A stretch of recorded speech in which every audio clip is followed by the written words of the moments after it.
Welcome, everyone. This is the Music News Power Hour from Music Industry City Broadcast Network. We're going to be getting started here in just a few moments. We have a special edition of the Music News Power Hour today. Stay tuned. Be sure that you ping your friends into the room. And if you'd like, you can follow us on stream by visiting on your favorite streaming platform online or by visiting our website, musicindustrycity.com, and checking out our live video feed where you can see everything that you're hearing right now on Clubhouse. As we get started here, we will be looking towards our countdown. Make sure that you do use the plus sign at the bottom of the room to ping your friends in and make sure that they get a chance to join in today's special edition of the Music News Power Hour, a roundtable discussion on burnout across social media platforms for musicians. Very important topic. Stay tuned with us here for just another couple of moments. We'll be starting our countdown shortly. In the meantime, I want to say hi to Angela. Hi, Angela. How are you doing today? Hey, I'm doing great, Eli. I'm ready to cruise into the weekend. I know we talk about the weather a lot, but in the UK, that's all we talk about, and it's sunny once again. I mean, I'm playing the lottery. I love it. I love it. Well, sunshine on your shoulders does make you happy, but that's not the weather update for today. Stay tuned. There is more. And we begin our countdown into today's Music News Power Hour special edition.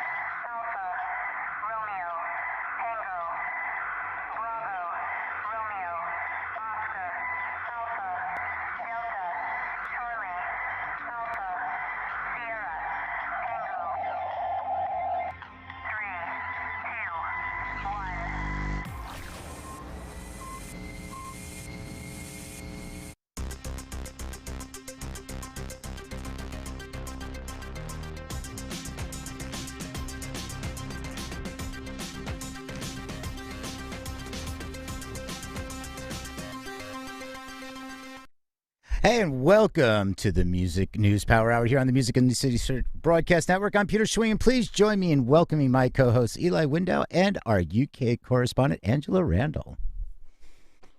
Hello, hello, and you know what? Happy Friday. It is Friday. I'm excited for today's special edition. How about you, Angela? Yeah, me too. I'm definitely feeling the burnout, so definitely a great topic. Right on. Okay, and today we are going to talk about Roblox response to the NMPA, record label sue Frontier Communications, Universal inks a couple of new partnerships, UK issues. Well, there's Brexit, there's reopening, there's MP no-shows. There's a lot going on there. And creators are burning out. So we're going to talk about this. We're having a special edition. The back half of the show, we are going to open up this for a roundtable discussion about creative burnout.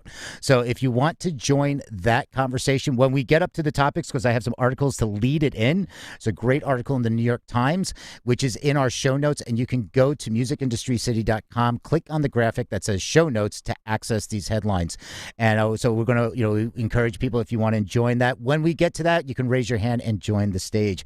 But it is the week in review. So as first, let's take a look at this day in history with Eli Window.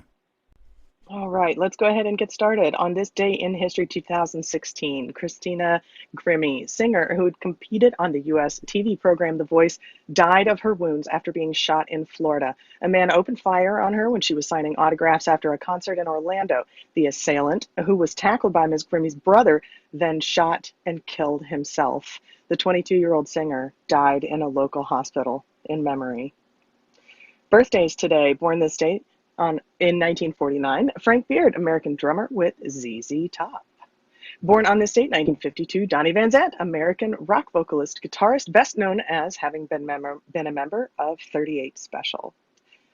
Also born this day, June 11th, 1960, Nick Hallam, DJ, producer, co-founder of G Street Records, and a member of Stereo MCs. Born this date, 1961, Robert Birch, singer with British hip-hop electronic dance group Stereo MCs, two members of the same group with the same birthday.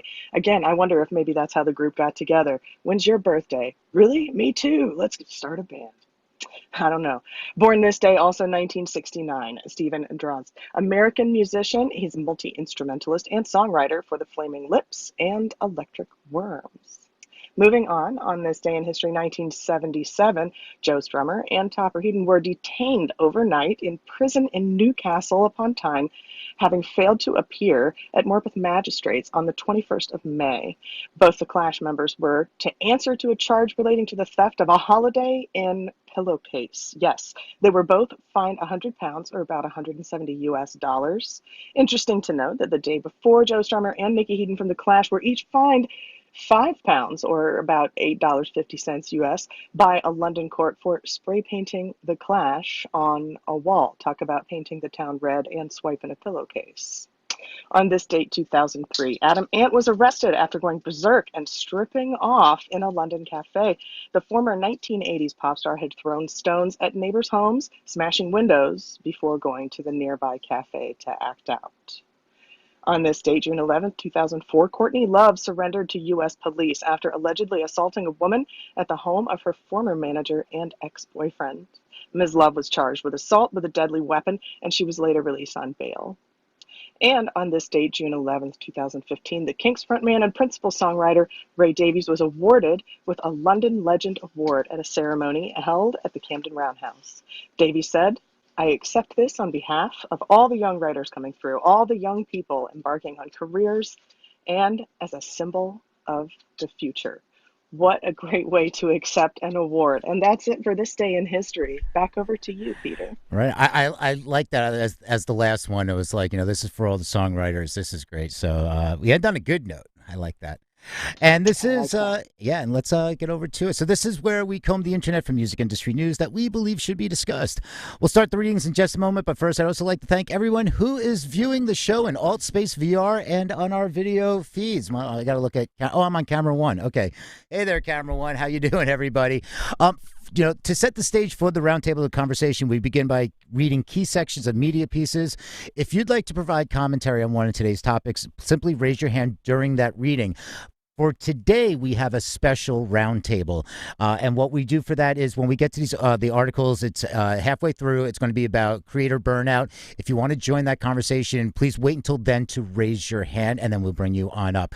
Also, to stay up to date on this and other programming, follow the Music Industry City group by tapping the greenhouse at the top, and you may register for free at musicindustrycity.com to obtain access to exclusive content. We do stuff outside of Clubhouse, and remember to follow all our green button co-hosts and commentators as they take the stage. Now let's get to it.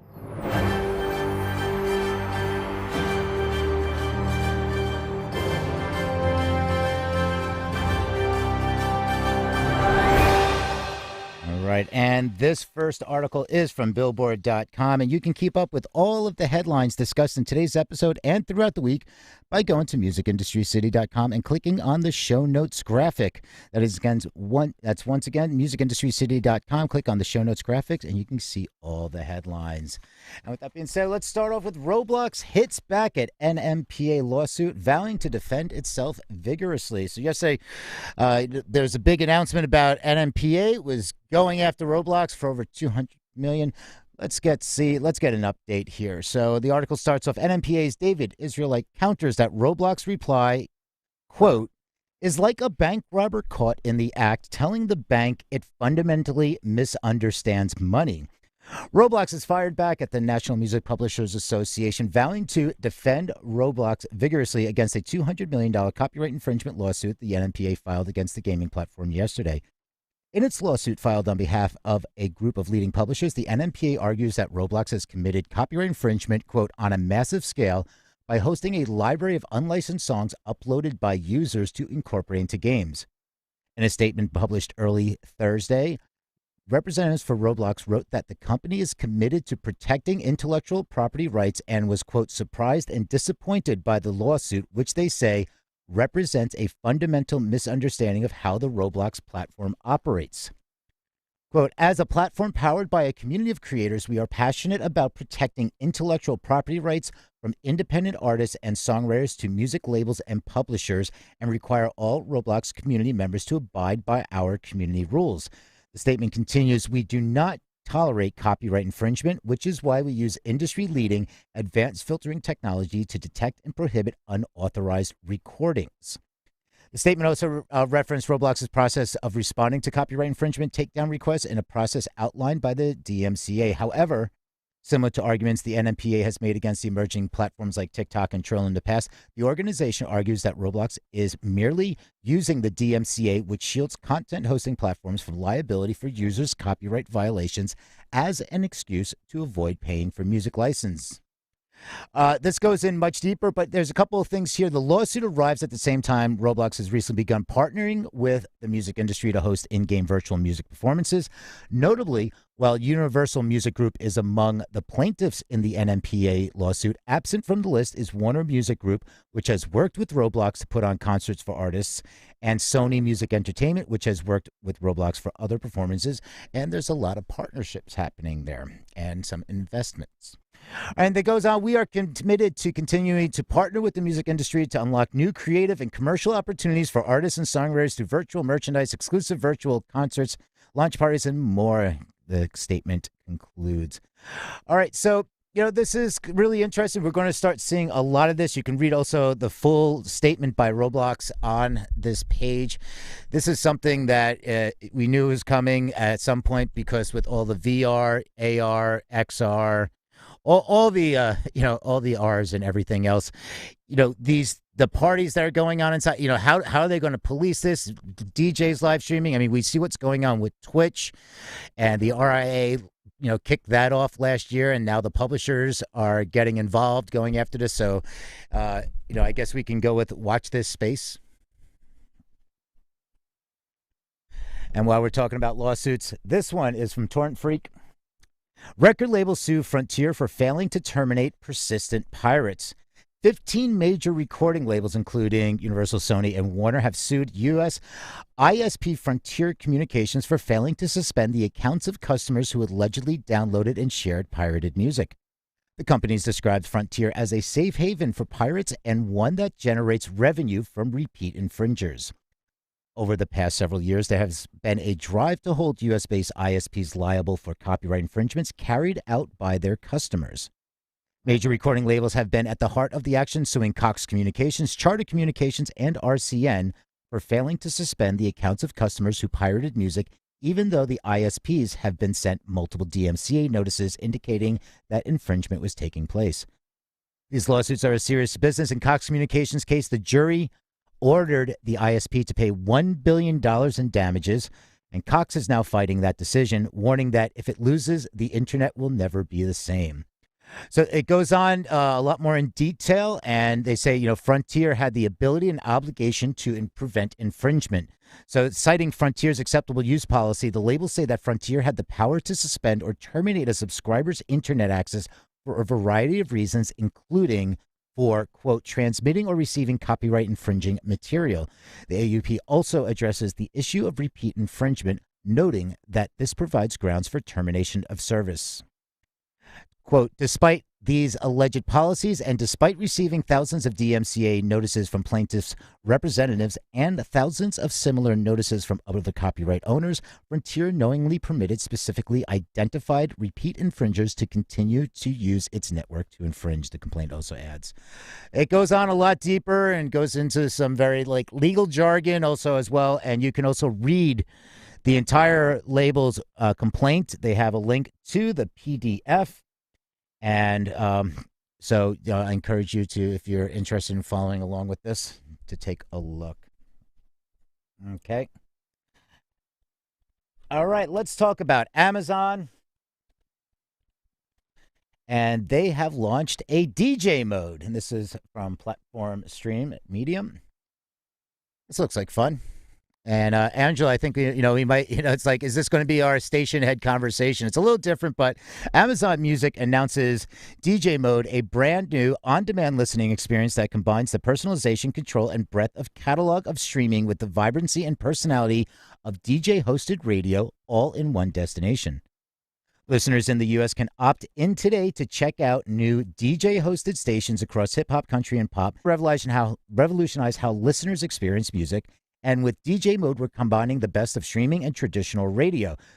Fans can stream music selected just for them while enjoying the personality of DJ-hosted radio. We're also delighted that Billie Eilish is behind our first ever artist-led DJ Mode experience, which gives fan access to her musical taste and storytelling, hosted by one of the most innovative artists in the world. So, to begin, So here's a little what you can do with it is Prime members to listen use DJ mode. Prime members and Amazon Music subscribers in the U.S. can opt in by requesting enabled stations using voice with Alexa. The recently announced car mode, which makes it easier to use Amazon Music while in the car, or the Amazon Music app for iOS, Android, and Fire TV. So the stations include, you can say, Alexa, play rap rotation in DJ mode. And I hope my Alexa is not turned on right now because that would be weird. Alexa, play country heat in DJ mode. I'm just going to start saying play all hits in DJ mode. Play the Billie Eilish takeover. So again, the fans are invited behind the scenes into the process to listen to her music curated by the global star. Alexa, stop. Yep, Alexa heard me. What about that South Park episode where they trolled Alexa? Anyway, you can read more about this and have some fun with that. All right, let's move on to some more tech and music. Lander acquires plug-in firm Synchro Arts. And hey, what's up, Tetro? I see checking this out on the live stream. So this one's the Canadian-born AI-powered audio production platform Lander Audio has acquired Synchro Arts, the makers of the popular VocAlign and Revoice Pro audio software. So they say that the Synchro Arts has become the industry standard for vocal timing and pitch alignment with its multi-track vocal processing features. The company also says that VocAlign's plugins are used by tens of thousands of users, and the Revoice Pro software is used by professional musicians and in TV and film studios. All right, these products will eventually be able through Lander's plug-in store, but no specific timing has been established for that. So the Synchro Arts team based in the UK will now be integrated with the global Lander team, but will continue to be responsible for the development of existing product lines, which Lander says has no plans to change. So this is, I think this is, a nice growth path. We're going to start seeing, Lander is the AI mastering software. And, in 2014 was when they started. And they claim to now have 3 million users in 160 countries and a collection of over 1 million sounds. And there's a samples database. So, they also in 2019 raised 26 million in its Series B of fundraising. So, it's really interesting. This watch this space on AI. I know some people when these companies that started coming out, it's like, oh, you're AI mastering or AI. It's like, okay, it was a little rough around the edge. Things are starting to sound a little bit better. I mean, for the ease of what AI is offering, it's really interesting. And I can say I've looked at other AI platforms for just copywriting, and there's a lot that is really grown. And to help if artists be more efficient and not have to spend so much time or money, these type of platforms are worth looking into. Do your research, check it out, ask around. And speaking of artists, let's go over to Universal. We have back to back on Universal here because they have, inked a couple deals, and they're really interesting. So Universal Music Group inks exclusive partnership with a $28.5 million backed fitness technology startup, Lightboxer.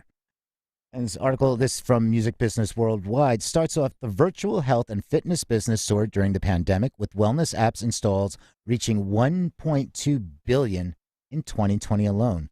Lightboxer, which is an 11-month-old company operating in the connected exercise space, announced yesterday that it raised $20 million in Series A funding led by Nimble Ventures, bringing it to a total raise to $28.5 million to date.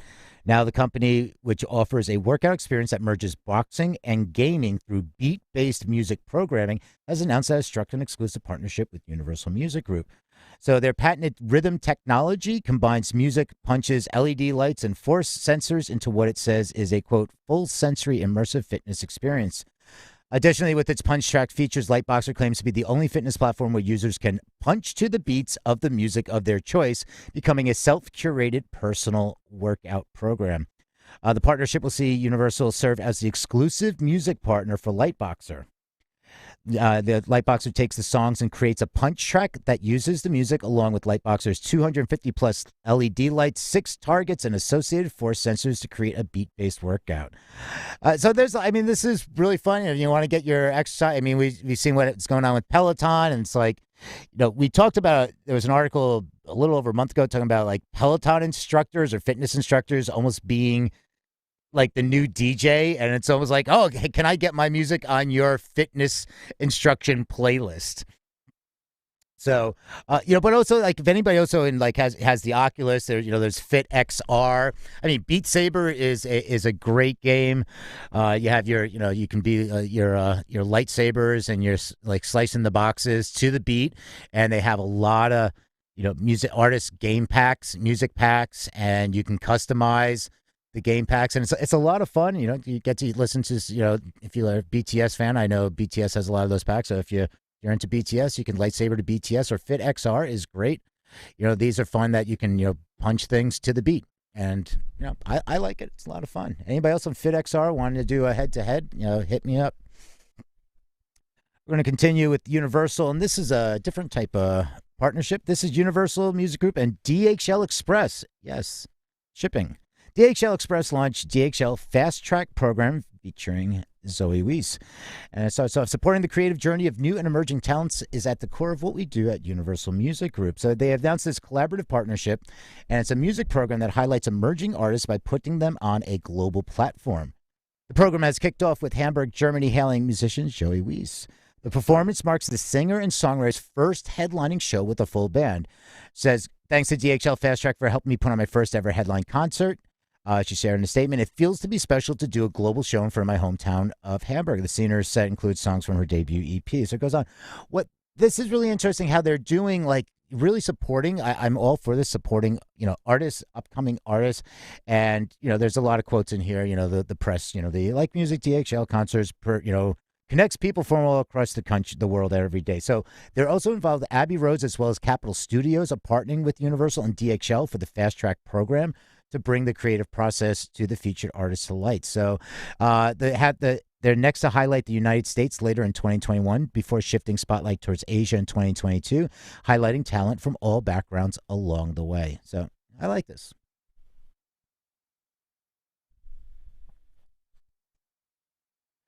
And let's move over to Eli. I think I just lost track of what articles was on. Eli, go for it. Oh, all right. Well, let's take just a moment and pause. I want to welcome you to today's very special edition of Music News Power Hour. Today, part of our discussion is going to be a discussion with and through artists, and to discuss what it really means to be a musician and to be spread thin on social media platforms and across so many websites in today's landscape of being a musician. So thank you so much for joining us. We want to welcome all of our listeners on Clubhouse and all of our viewers on stream. If you'd like, you can watch the video and see what we're doing behind the scenes. We are on your favorite streaming platform, or you can visit our website. You can also tune in with us here on the Music News Power Hour, Monday through Friday, every weekday from 12 to 1 Eastern, where we have all the music news that's actually fit to listen to and discuss. Join the discussion by raising your hand or chiming in the chat, and be sure to tap the greenhouse at the top of the room to join the club and get more updates. You can also follow your moderators on stage. These are the speakers with the green moderator icon. You'll be notified when your moderators are online so that you can listen to the things that your moderators are saying to keep you updated and in the know through the Music Industry City Broadcast Network. Also, don't forget to visit our website, where you can currently register for free and get updates about all of our content, both on and off Clubhouse. And you can also follow along on our website. Tap our show notes icon, where you can read along with the headlines that we cover today and each day in the Music News Power Hour. And you can also get more information if there's anything we're covering that you'd like to know more about. Be sure to visit musicindustrycity.com. And before we move back over to headlines, I want to remind you to please ping your friends into the room at this time. If you know anyone who would like to join our discussion about what it means to be burned out creatively as a musician, we are discussing creative burnout for musicians. Ping your friends into the room at this time so that they can join the discussion with you as we move on now to our headlines. Over to you, Peter. Well, I think we are going to go over to Angela. That's right. We're headed to our UK correspondent, Angela Randall. Thanks, Peter. Over to you, Angela. Thanks, guys. I'm afraid I'm the bearer of bad news today as I bring you this one from Record of the Day. The June 21st delay, over 5,000 shows by artists including Rag & Bone Man, McFly, and Rudimental are at risk of collapse. Widespread venue and festival closures expected, as 65% of festivals say they're set to collapse in the event of a 5-week delay. UK's iconic 4.5 billion live music sector calls for government to release events research program findings and follow its own science. 5,000 shows are at risk with estimated financial damage of over £500 million as 248 grassroots venues face immediate risk of eviction. New research published today shows that even a 4-week delay to the government's roadmap would cost the live music sector over £500 million, with the summer festival season at risk of total collapse. Over 5,000 shows by artists including Ollie Murs, Tom Odell, Rag & Bone Man, Beverly Knight, McFly, Alexander Burke, and Rudimental say they would either need to cancel or postpone, incurring immediate costs across the live music supply chain and further damaging an industry ready hanging in the balance.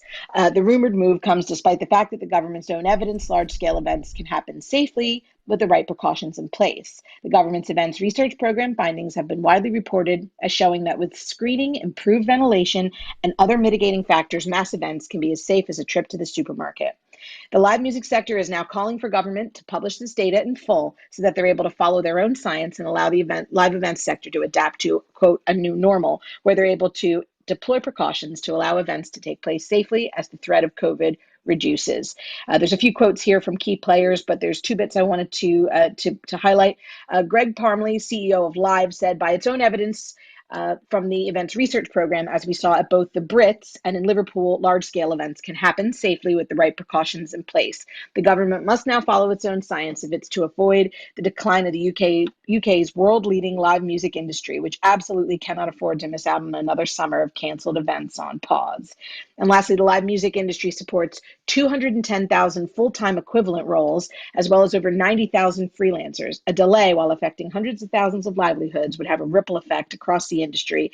Grassroots venues will no longer be able to host early talent. Communities will miss out on local events. Concerts and tours will be paused up and down the country. And for many festival goers, the much-loved British summer season will be called off for a second year, says James King, CEO of European Festivals at AEG Presents. Well, we should be getting an update on this from the Prime Minister as of Monday. And with just 10 days out until the alleged quote-unquote Freedom Day, 21st of June, all fingers are crossed in the United Kingdom. It's back to you guys. All right, thank you for that. And Angela, stick around because I have another article that is UK based, but I also want to say hi to Tetro over in the live stream. He was just saying governments are derelict in their duties when they don't follow their own science. So that is from somebody in our live stream.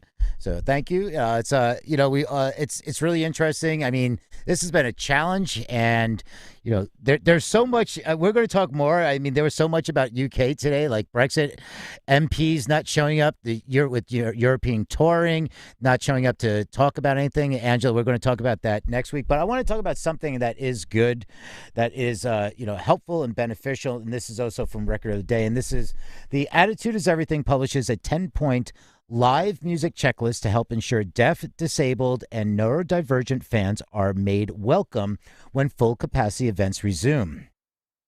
All right, so this is created by the Cross Sector Audience Access Alliance. The initiative is designed to apply to any kind of venue or event that has been widely endorsed throughout the music industry.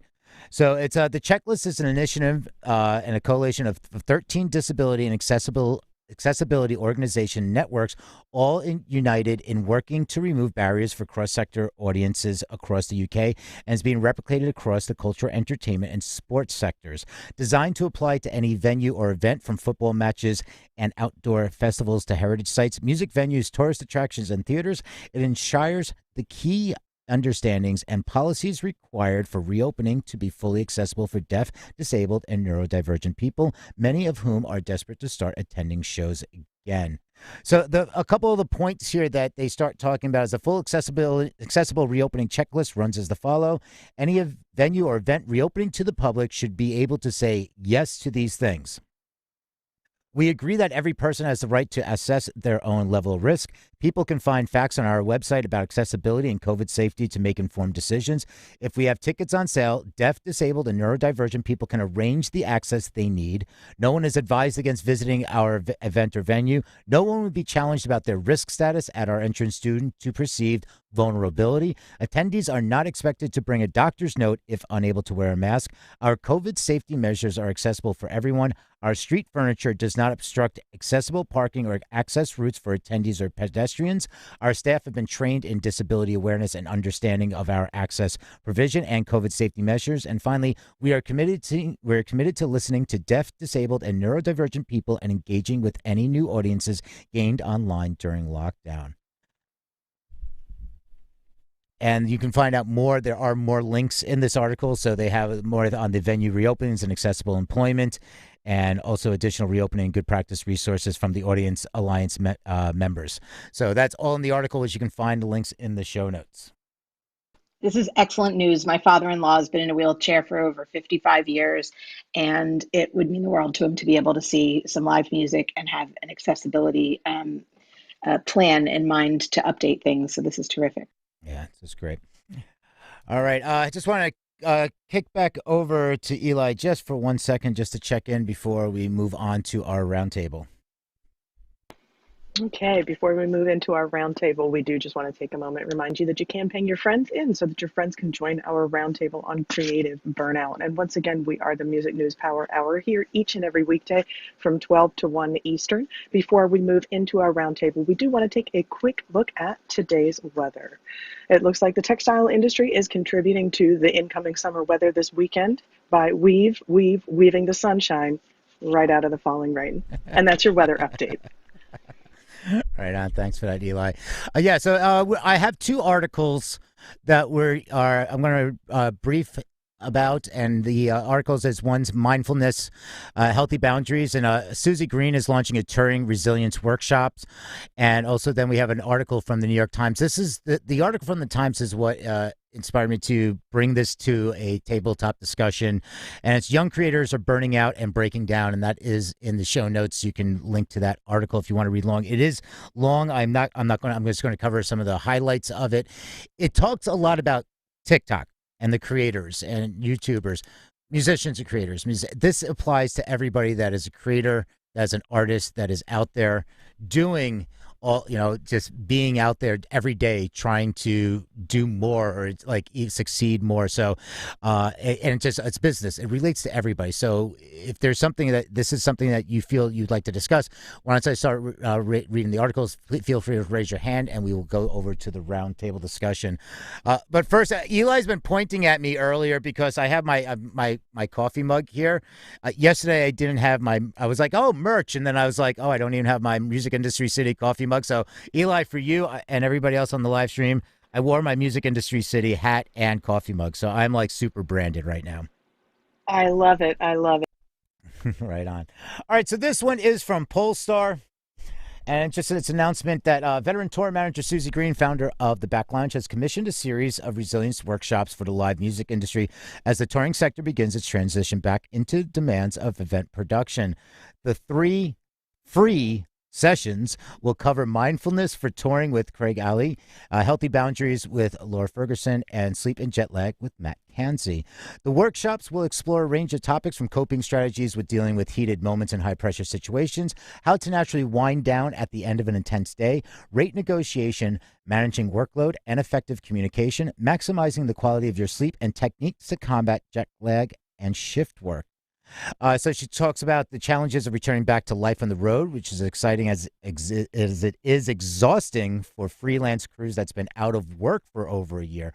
And so the workshops will tackle these challenges.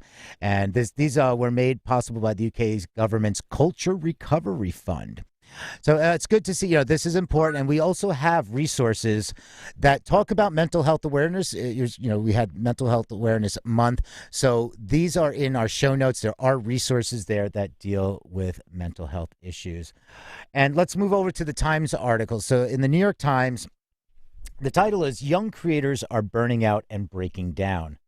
And this is many people have found fame on TikTok are struggling with mental health issues. And I'm gonna jump around a little bit. It is a lengthy article. It is worth the read. Lately, it's been hard for Jack Inanen, a 22-year-old TikTok star from Toronto, to create content. Quote, I feel like I'm tapping a keg that's been empty for a year. Spending hours shooting, editing, storyboarding, engaging with fans, setting up brand deals, and balancing the many other responsibilities that come with being a successful content creator have taken a toll. Like so many other Gen Z influencers who found fame in the last year, is burned out. And the quote, I get to the point where I'm like, I have to make a video today and I spend the entire day dreading the process. He's hardly the only one. The app used to be so fun, another TikTok creator said. Now your favorite cat creator is depressed. He went on to explain how his friends are struggling with mental health problems and the stresses of public life. The video went viral, and in the comments, dozens of creators echoed his sentiment, saying, Say it louder, bro, wrote one with 1.7 million followers. And as people collectively process the devastation of the pandemic, burnout has plagued nearly every corner of the workforce. White collar workers are spontaneously quitting jobs. Parents are at a breaking point. Hourly and service employees are overworked. And healthcare professionals are coping with the exhaustion and trauma of being on the front lines of the pandemic. According to a recent report by the venture firm Signalfire, more than 50 million people consider themselves creators, also known as influencers, and the industry is the fastest growing small business segment, thanks in part to a year where life migrated online and many found themselves stuck at home or out of work. Throughout 2020, social media minted a new generation of young stars. Now, however, many of them said they have reached a breaking point. In March, Charlie D'Amelio, TikTok's biggest star with more than 117 million followers, said that she has lost the passion for posting content.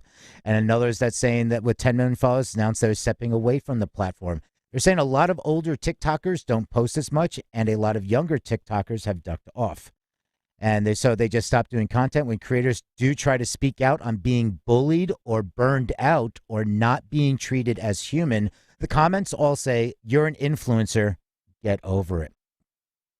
So, this is an up and down process. This goes back to burnout, affecting creators in 2017. Instagram influencers began leaving the platform, saying they were feeling depressed and discouraged. No one seems to be having fun anymore, they were saying. In 2018, Josh Ostrovsky, an Instagram creator known as the Fat Jew, who also had spoken about burnout, echoed these sentiments. Eventually, there will be too many influencers. The market will be too saturated. And in the same year, many large YouTube creators stepped away from the platform, citing mental health issues. Their critique centered on YouTube's algorithm, which favored longer videos and those who posted on a near daily basis, a pace that creators said was almost impossible to meet. YouTube product managers and executives addressed creators' concerns and promised a solution. But problems with burnout in the creator community are endemic. If you slow down, you might disappear. So that's a big overview. It goes into much more detail. They talk a lot more with the creators, and they're saying it's like, I feel like I can become washed up any second by an algorithm. That's what people are talking about. It's like, I can be washed up by an algorithm. You're completely self-employed, and it's not like you can continuously make the same work. You have to evolve and adapt. And they said, Jack Brown said, there's a dark side to it. Founder of the Go Horse, a content house in Los Angeles, he says there's all these investors and platforms, and they need creators to create content on a mass scale. It's sort of, let's get everyone to do it, and we don't care about them. The top 10% will make us money. And it goes on. Rebecca Jennings recently wrote in Vox that the influencer industry is simply the logical endpoint of American individualism, which leaves all of us jostling for identity and attention, but never getting enough.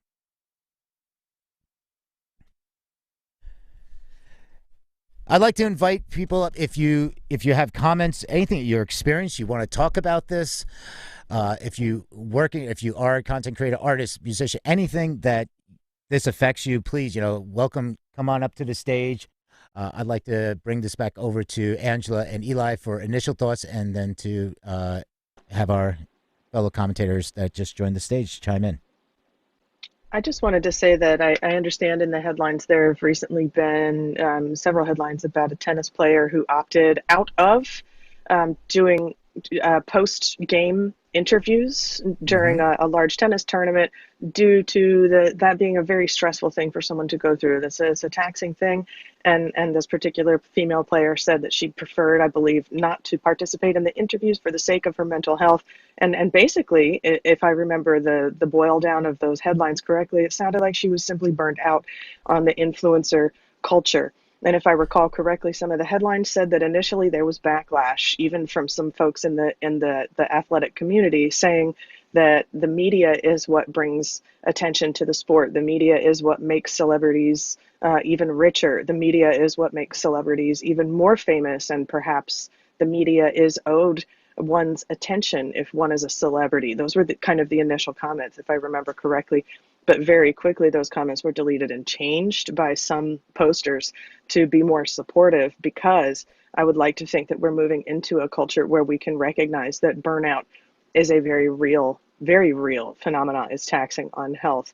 And so I'm hopeful that the recent headlines about a tennis player and her mental health, and the way that burnout and media influencing has affected her state of being and wellness, I'm hopeful that that's going to come into play a little bit in our discussion today too. And I don't know if anyone else feels that these articles are related, but I'm very glad that mental health, well-being, and burnout are in our headlines and in our discussions and on our minds today. Yeah, quickly. I think they were threatening to fine her like 15,000 euros. I mean, you're going to be punished if you don't do this. I don't want to do this due to my mental health. Okay, well, therefore, if you don't want to do that, we're going to punish you more, and we're going to fine you, and we're going to make you feel worse. And I believe because I stopped on, not that I stopped on, but it was, I think she also withdrew out of, she's going over to the French Open or something. Another, I believe she did yeah. withdraw, and if I'm not mistaken, she requested that the fees that she was fined be donated to mental health charities to help other players with situations like this. I believe I recall reading that. Yeah, it's her name's Naomi Wasaka. So she's pretty fantastic as far as I'm concerned, and she's also withdrawn from another number of other events for similar reasons because there's so much pressure. I happen to know that over in the UK, football, or you guys call it soccer in the States, but football here is obviously a massive moneymaker, and a lot of the more well-known footballers are young. I mean, some of these guys are debuting at 17, 18 years old, and they're not only put on the stage in front of the stadiums worth of thousands of people, and put on TV in front of millions of people, but then after a taxing game where they may have lost or failed in their own estimations or in the estimations of their manager or team, they're then plunked in front of reporters to then ask a load of questions, and a lot of those are the kind of questions designed to get them riled up. So it's not even just music or entertainment that this is an issue for. It's also, as Eli highlighted, sport. But I did want to also mention that I know this is primarily about TikTok, but I know YouTube experienced something like this in the last 10 years, as many of the child stars that had become famous, particularly Ryan's Toy Review, the little boy from that, and a few others, they've come under a lot of new regulations and a lot of new scrutiny, because it's very important that because fans were expressing outrage at having seen them looking like they were burnt out, doing video after video after video, even though it looks like playing with toys and going on vacation with mom and dad. It's also a lot of smile for the camera for the 200th time that day. And when we're talking about a site like TikTok, which is primarily young people and it skews way younger than even most YouTube stars are, we really got to take a long look at ourselves and see if this is something we're setting our children up for, way before their time. Yeah, the well, it's one of the things, and I just also want to say it, like in our live stream, a couple comments were like, ground up by the machine, and somebody else was like, yeah, the struggle is very real, and these are from the Twitch streamers and everything. And one of the things that we talked about, this also kind of tipped it off during the week, was a discussion we had in the Good Day Music World room, was about trying to keep on top of all the social platforms and updates. And I'm told if I want to be a musician, I need to be on this platform, I need to be doing this, or I need to have my music here, I need to be making shorts on TikTok, I need to be making shorts on YouTube, I need to be making reels on Instagram, I need to be making a lot of different things on different platforms. How do I even get to write my music? And and then I have to balance my books, or I have a part-time job, or I'm looking for a job. And it's, keeping up with the Joneses, and also updates. Like every other week, another platform has an update. So say if you're a live streamer, you have a computer. All right, so you say you're using Windows, and you're using OBS, and you're on Twitch, and you're using Restream, and every single one of those has an update. During that, you have to update, and then something breaks. Well, if you're on your own doing this, you have to stay on top of this. You have to fix it. You have to troubleshoot. You're your own IT person, and then you can't even get to posting on TikTok on how am I going to get my Logic update and all of that put together. And Apple has a new Mac, and I got to keep on top of that. So it's so much, and like, where is that?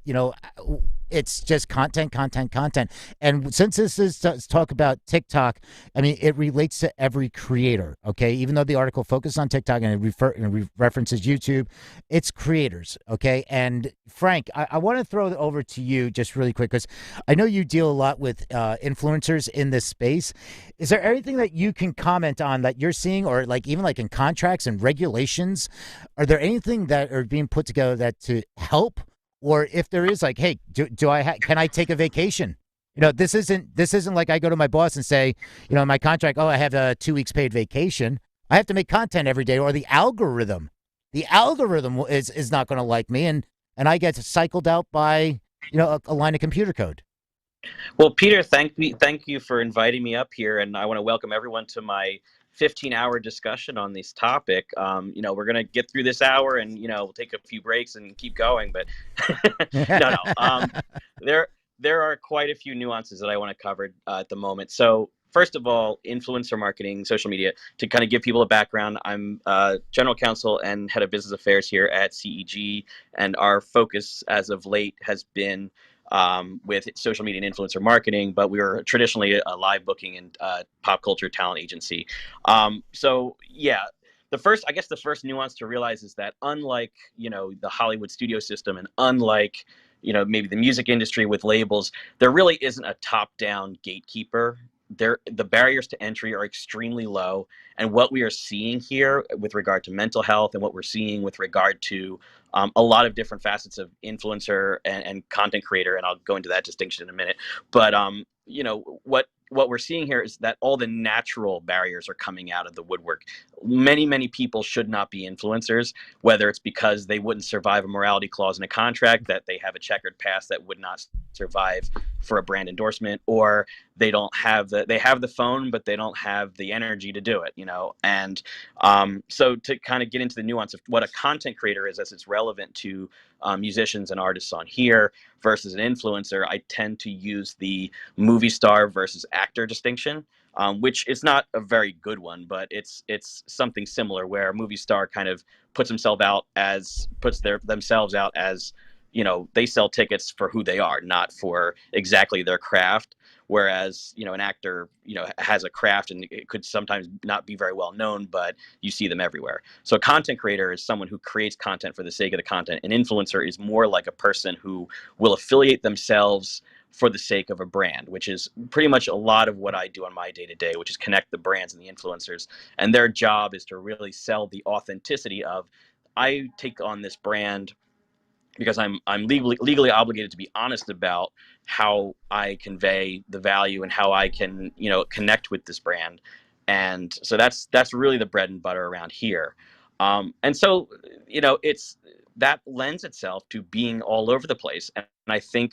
And it would attract lots of different people. It could attract people with 10,000 followers on Instagram, or it could be, somebody with 50 million followers on YouTube. Actually, that's a And great point, Frank. If I could ask in there, so does this add extra stress?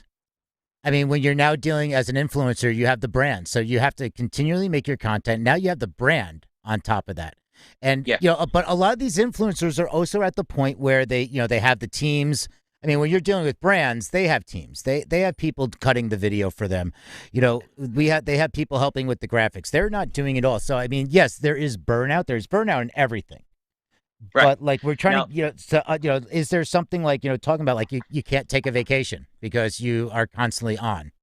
Yeah, well, I mean, they do, and the thing is, I think to get back to your original question and kind of tie it in here is, where the reliance is going to be more toward the representatives, because agencies like ours and management companies, one thing to kind of think about is one of our competitors actually is the platforms, because the platforms are looking to onboard it and do it themselves, and their standards and what they want versus what if we have a more traditional talent mindset, we would be Right. more we would be more akin to a comedy for something like that. And we've Right. done that. We've gone back Right. to brands. We've advocated to like, hey, take your they're taking a vacation. They're out. They're having a baby.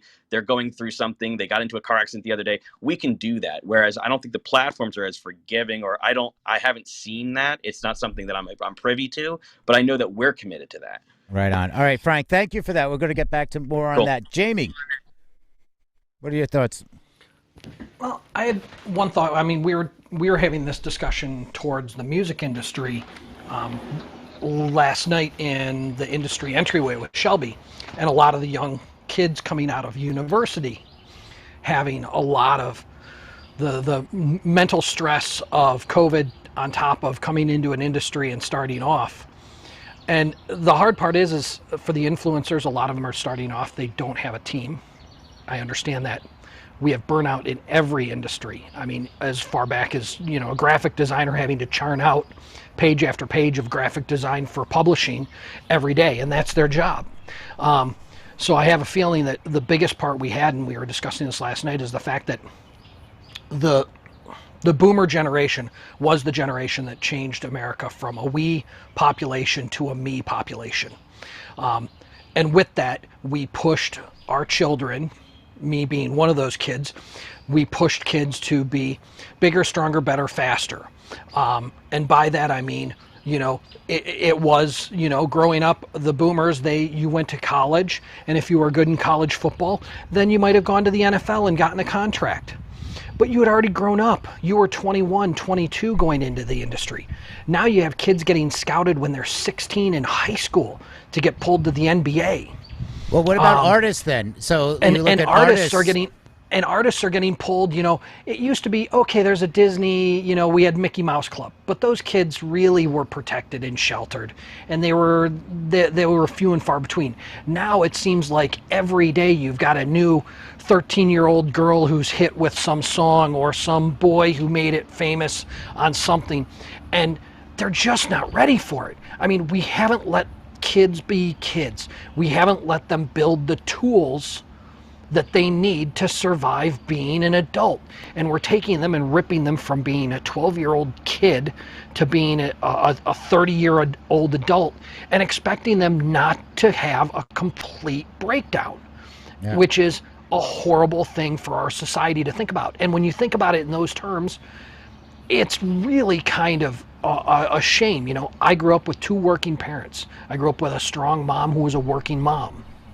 I grew up with a dad who got let go by a major industry and had 15 months out of work. So coming into the pandemic, I already had the tools to dealing with this for my industry. Right on. A lot of people did. All right. Thank you, Jamie. Yeah, we just have about 7 minutes left, so I want to make sure everybody, we have a few more people on the stage. Thank you for that. Todd, what are your thoughts on this? Kevin? Yeah, I don't know. I think I'm of the mindset to say, like, you kind of know what you're getting into when you get into it, and everything is hard. And the better you get at something, likely the harder it is. And it becomes normally, like, there's a threshold. Like, it becomes exponentially harder to make micro improvements, even if you're thinking about running. Like, once you start running as fast as you can run, to run a little bit faster, you have to put in a lot more work to just get a little bit more ahead. And I kind of feel like it's like that here. Once you're kind of like rolling, you're at the top, like, that's cool too, but things are hard. I think there's kind of like a mindset that things are supposed to be easy, maybe because it happens quickly. It's supposed to be easy, but sustainability is on the other side of speed. So I don't really look at it like that. I'm like, everything is hard. If you really wanted to, like, take a history lesson, like, go back, feel like, in the 1800s, people were dying. Children were out in the fields, on hard labor. There were children, 12, 13, 14 years old, having children because they needed to try to, like, have enough bodies, human bodies, to, like, work the land or whatever. So I'm like, nah, shit is easy. Is if you're tired, or if you feel burnt out, it's like you have a choice. So some people in other countries, even right now in 2021, they don't have choices. Some people in America in 2021, it's like, you can go out and do something different if it's too hard. But if it is paying your bills, or you know, like you're getting some kind of, like, you're building wealth off of this, or riches or anything like that. You have a lifestyle that is like a good lifestyle.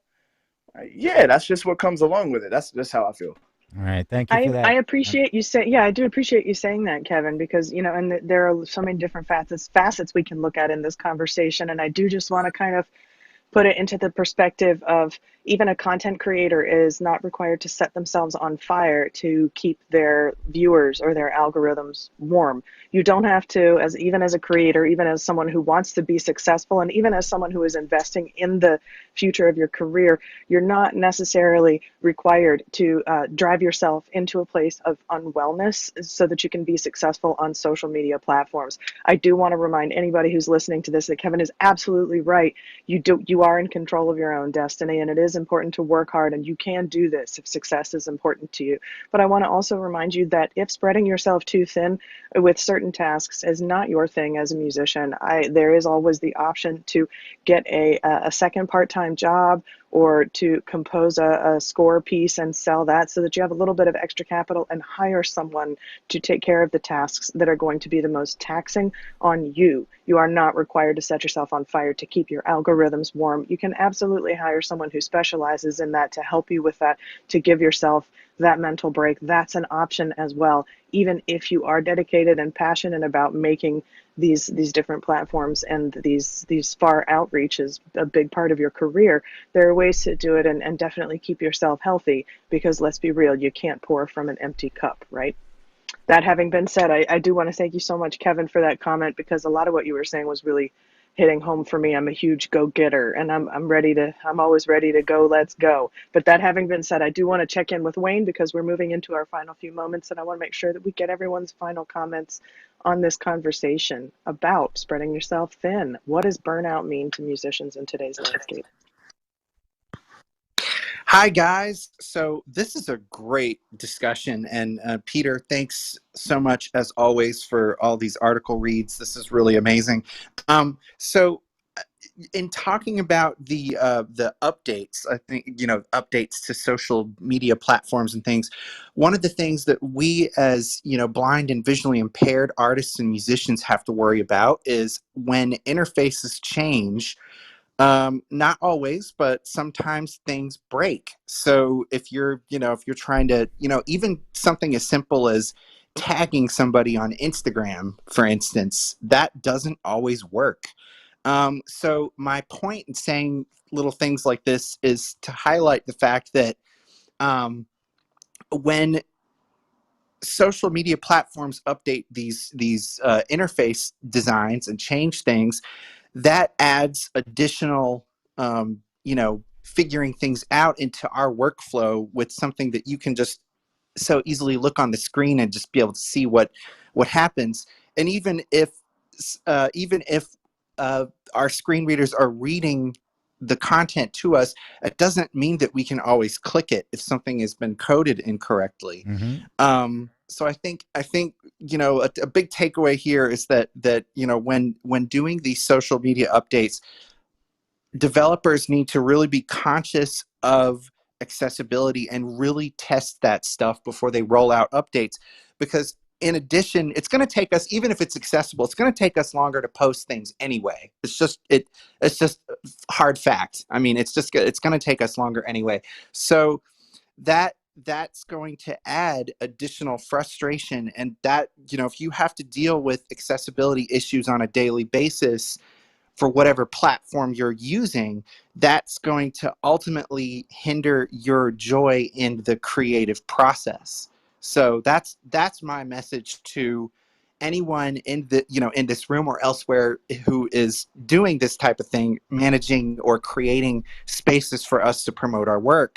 Please, please, please make your websites and your platforms accessible so that everyone can use them, not just the users who are enjoying the content, but the creators as well. Thank you, Right, guys. Yeah, because let's be developers, real, listen up. that's That's double burnout if you can't use Yeah. the It platform and is. if It it's is doubly double hard. But burnout. it is It double is double burnout, burnout. absolutely. And I see Todd that has rejoined the room. I wanted to ask Todd, can we get your final thoughts? Yeah. We're hoping to hear your thoughts here. I'm Can going to we put can we two get your minutes. last word here? Yeah, I'm going to put 2 minutes on the clock for overtime. So because we're going to go a little over. So 2 minutes on the clock to wrap up the entire show. Todd, love to hear your thoughts. What do you got?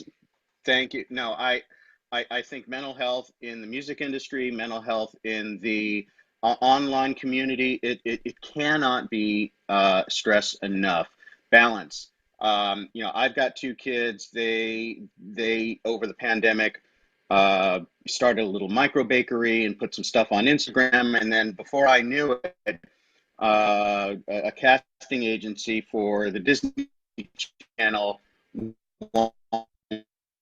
to start interviewing them for some sort of a cooking show. It's great fun, but I had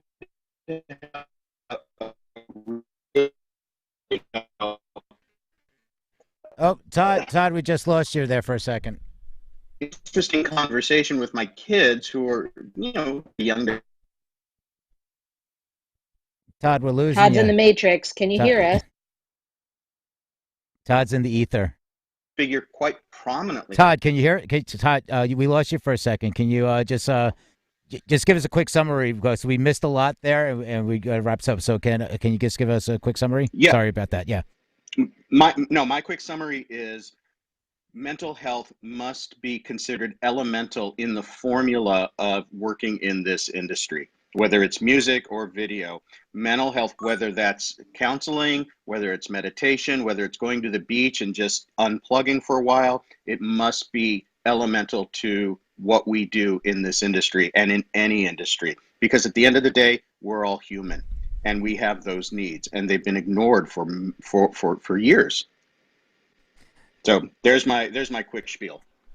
I love that is so true. And the bottom line here is that we are all human. We could not possibly be in the music industry, in arts, or really in any other industry if we weren't elementally human at our core. We must preserve our souls, our humanity. We must preserve our spirit and our creativity if we do want to continue to be part of this crazy music business. And speaking of the crazy music business, we are moving into the final moments of today's Music News Power Hour special edition. Thank you so much for joining us today as we discussed creative burnout for musicians in today's landscape. Such an incredibly important topic that relates to mental health and what it means to be an influencer, a creator, and a musician today, and how that's different from 5 years ago. Make sure that you join us again on Monday. We will be here each weekday, Monday through Friday, from 12 to 1 Eastern for the Music News Power Hour through the Music Industry City Broadcast Network. You can join us on our website to learn more about any of the articles that we've covered today, or you can register for free and get more updates about our content both on and off Clubhouse by visiting our website. You can also tap the greenhouse at the top of the room to join the club and get updates. Don't forget to follow your moderators. These are the speakers on the stage with the green moderator icon, and you will be notified when the speakers are speaking again so that you can get more updates on Clubhouse. Once again, visit our website, that is musicindustrycity.com, for more updates and more content. For our UK correspondent, Angela Randall, and myself, Eli Window, I want to thank you so much for being part of our discussion and our broadcast today. Please join me in thanking our co-host and producer, Peter Schwenk. Peter, please tell us more about musicindustrycity.com and the content there. Well, yeah, thank you for that. And thank you, everybody. This was a very important discussion. We've been having these discussions throughout the week. So I thank you for coming on stage, for participating, for everybody that's listening. And I also want to point out, we recently had a reminder, we had, Mental Health Awareness Month. That should be a daily thing. And we have resources in our show notes. At musicindustrycity.com, there's a graphic that says show notes. Besides having the headlines in there and our monthly playlists on Spotify, we have a resources section in there, and there are listings in there. I know some like Billboard, and also in the UK, mental health awareness, and where if people can reach out to different organizations. So please, it's look out for each other. Where things are opening back up. That's it's going to be a different type of stress. Be there for your friends. If you feel like you're overwhelmed, call somebody, talk to somebody. Take a look at those resources. This is important. This is something that we have to look out for each other. With that being said, thank you again, everybody. This was wonderful information. And thank you, Eli and Angela. And we look forward to seeing you all again next week. And if you miss anything, you can go to the playbacks, musicindustrycity.com. You can register for free and access other exclusive content. And also, we send out 2 emails a week with other networking events. We do plenty of stuff outside of Clubhouse and in VR. So again, thank you to everybody that was tuning in on the live stream. It had a lot of great comments there. Thank you, everybody. And thank you, everybody that's in VR. We're also being watched in VR. So have a great weekend. Be safe. Have fun. Make it happen. See you next time. Cheerio. Thanks to those on the stage as well for contributing. Cheerio, everyone. I hope you have an incredible weekend. Thank you so much for being part of our show today. This was a great discussion. Thanks, Peter and Eli. Thank you. Have a great weekend, everybody. Donna, I see you down there. We'll be talking shortly. Thank you.